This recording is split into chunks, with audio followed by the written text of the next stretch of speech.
ध्यान दीजिए,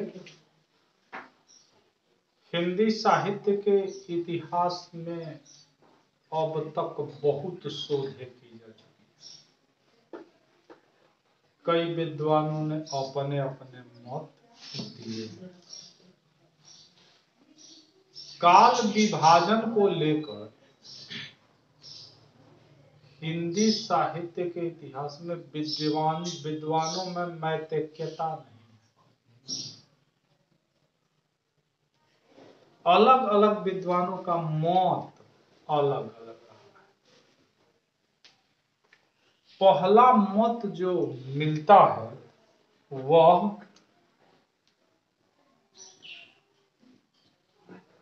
ग्रियर्सन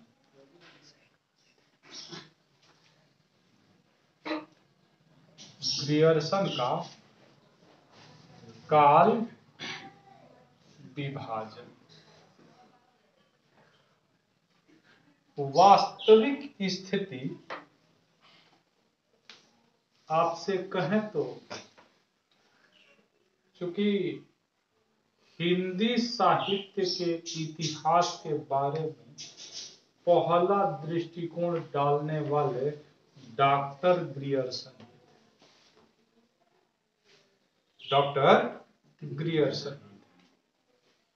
अन्यथा इसके अलावा इनके काल विभाजन का और कोई सांगोपांग वर्णन। देखिए, साहित्य का काल विभाजन अगर हो तो साहित्यिक विधाओं का उल्लेख होना आवश्यक है।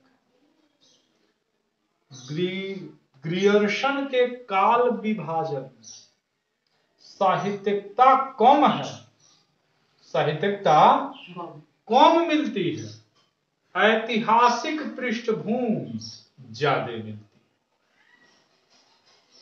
है। यही कारण है कि आगे चल करके इनके काल विभाजन को अस्थायी रूप से मान्यता नहीं मिली। फिर भी क्योंकि पहले काल विभाजक रहे हिंदी, तो कहीं न कहीं इनकी स्थिति तो रही होगी। देख ले इनका काल विभाजन। पहला नाम दिया चारण काल।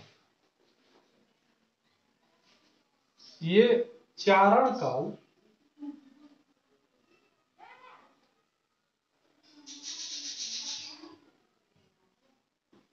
700 ईस्वी से लेकर के 1300 ईस्वी तक। याद रखिएगा, ये विदेशी मत रहा, विदेशी विद्वान है, इसलिए ईस्वी सन। ठीक,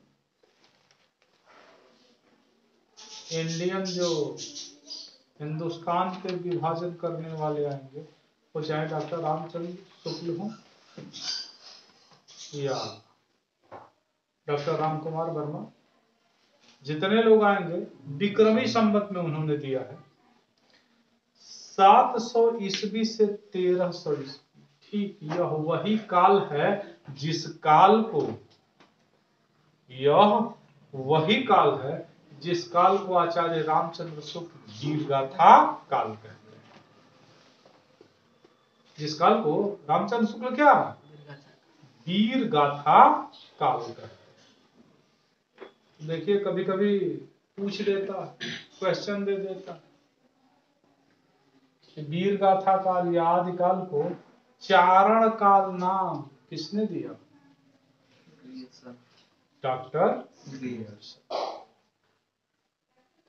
अब चलें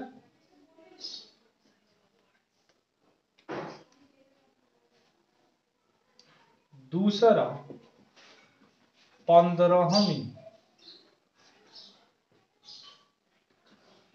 सदी का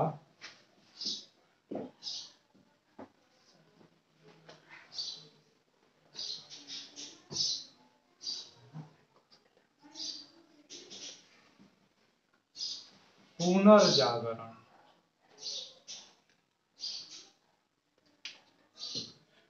देखें, यहाँ एक स्थिति आती है, 13वीं सदी तक तो चारण काल चला है और 15वीं सदी में पुनर्जागरण शुरू। बीच के जो 200 बरस का काल गुजरा है, इसके बारे में ग्रेसन कोई व्याख्या देने में सक्षम नहीं। ये यही हो जाता है।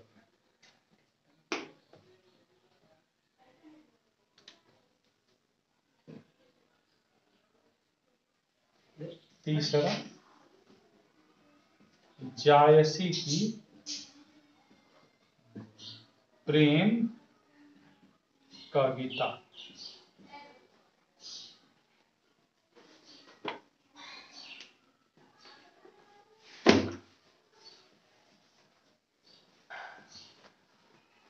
ब्रज का कृष्ण संप्रदाय।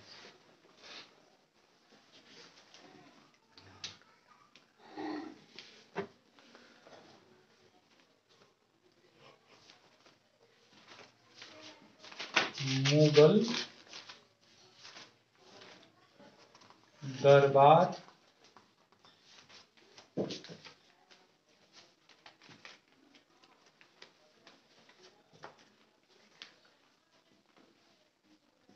तुलसीदास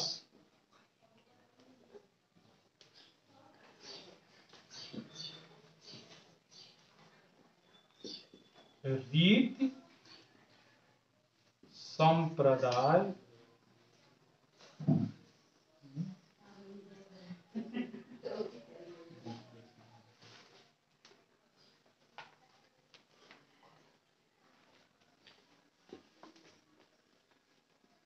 तुलसीदास के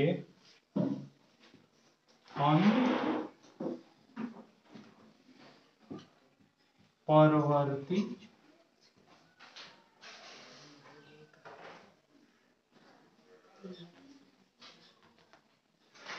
18वीं शताब्दी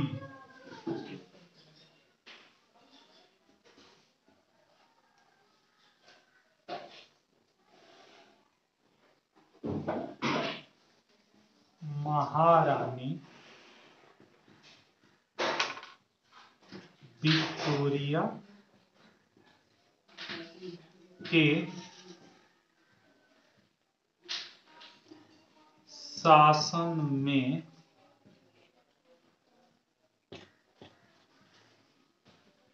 हिंदुस्तान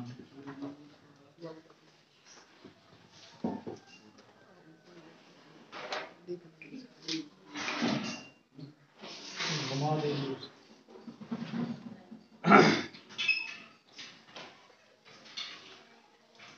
ये पहला चारण काल, दूसरा 15वीं सदी का पुनर्जागरण, तीसरा जायसी का प्रेम कविता, चौथा उन्होंने बांटा है ब्रज का कृष्ण संप्रदाय, पांचवा मुगल दरबार, छठवां तुलसीदास एक स्थिति में रखा, सातवां रीति संप्रदाय उन्होंने बांटा है, आठवां तुलसीदास के जो अन्य परवर्ती रहे, बाद में जो तुलसीदास की परंपरा को ले चलने वाले रहे, नौवीं स्थिति में 18वीं शताब्दी में जो भारत में साहित्य रचना का आविर्भाव जो हुआ, ये 18वीं शताब्दी में ही इंग्लिश लिटरेचर से हमारा लिटरेचर ज्यादा प्रभावित हुआ। और 10वां उन्होंने कहा महारानी विक्टोरिया के शासन में हिंदुस्तान। 18वीं सदी तक जानते हैं एलिजाबेथ रही, और 18वीं के बाद 18वीं 19वीं सदी के पूर्वार्ध में ही महारानी विक्टोरिया, और विक्टोरिया के शासन काल में हिंदुस्तान की कुछ स्थिति बदली थी। देखो वैसे तो 1 से 10 तक जो डॉक्टर ग्रिगर्सन ने बंटवारा किया, आप सामने देख रहे हैं कि इसमें साहित्यिकता कम है, ऐतिहासिकता ज्यादा। ऐतिहासिक वृत्ति होने के कारण ही, ऐतिहासिक वृत्ति होने के कारण ही यह हिंदी साहित्य में वह स्थान नहीं पा सकता। अतः ग्रिगर्सन का बंटवारा, ग्रिगर्सन ने जो काल विभाजन किया, वो एक सीमित दायरे में ही सिमट करके। अगले टॉपिक में पढ़ेंगे मिस्र बंधुओं का काल विभाजन।